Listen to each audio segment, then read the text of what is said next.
মাঝি ভাই নৌকা চালায় আর দুরূদ পড়ে গুনগুনায়া।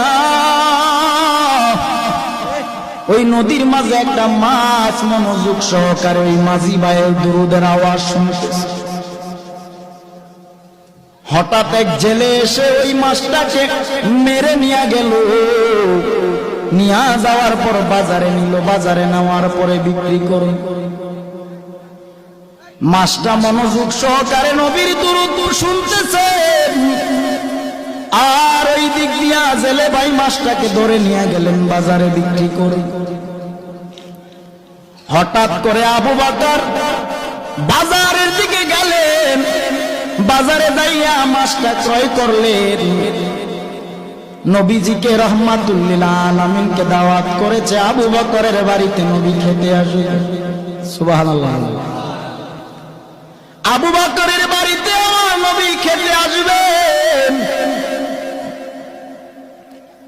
মাছটা কিনে বাড়ি নিয়ে বিবির কাছে বললেন, বিবি তুমি মাছটা সুন্দর করে রান্না করে তৈরি করে নাও, রহমাতুল লিল আলামিন আজকে আমার বাড়িতে খেতে আসবে। বিবি মাছটাকে কেটে রান্না করার জন্য কড়াইয়ের মধ্যে যখন রাখলেন, পাতিলার মধ্যে যখন রাখলেন, চুলায় আগুন জ্বালায়। এরে বাবা, চুলার আগুন বারবার নিভে যায়।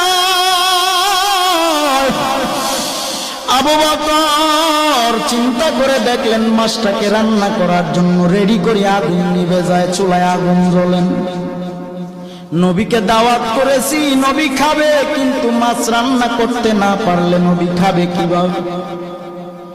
আবু বকর নবীকে দাওয়াত করলেন, রহমাতুল লিল আলামিন চলেন একটু আমার বাড়িতে যাবেন। নবী গেলেন।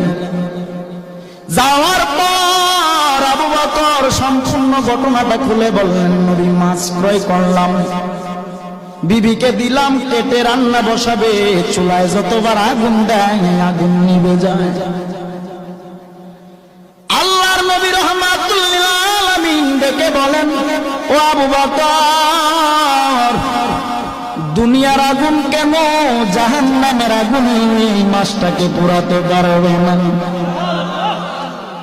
বলে কেন? নবী আমার ডেকে বলেন, ও আবু বকর,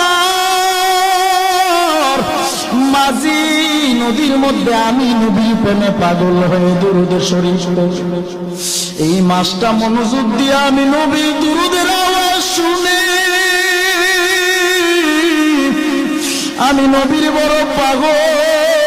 ওই মাছটাকে তুমি এনে কেটেছো, রান্না করার জন্য নিয়ে আসছো। দুনিয়ার আগুন কেন জাহান্নামে